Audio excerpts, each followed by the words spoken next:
Hujan baru berhenti. Alhamdulillah. Kita on terus tanpa henti, kayuh terus.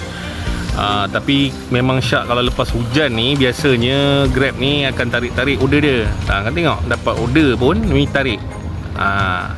Nak kena hantar jauh tu, Bukit Bintang. Memang betul jangkaan. Lepas-lepas hujan berhenti, memang masuk, sekali masuk dia akan tarik sampai ke Bukit Bintang tu. Tak apa, kayuh lah. Kayuh tetap kayuh. Sebelum tu kita cek taburan hujan sebelum kita nak menghadap KL tu. Ni hijau pekat ni. Hijau pekat dia tandanya apa Dia start lebat. Hijau, lebat tu. Dia nak cecah kuning tu. Kuning Iyalah. Ada kuning. Lebat Sini memang dah teduh sikit kan.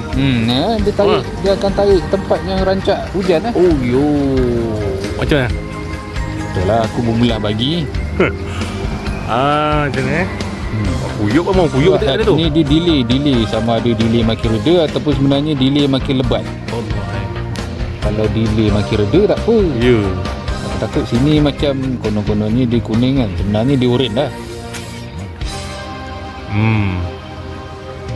So macam mana kau rasa? Betul lah, aku pun tak sedap ni. Sebab hari ni macam tak berapa Menarik. Macam ada petanda tak berapa menarik. Kat sini pun tak apa-apa lah order kan. So macam mana? Cancel ke apa tu? Aku ingat aku cancel lah. Cancel Cancel. Cancel dulu. Okay, alright.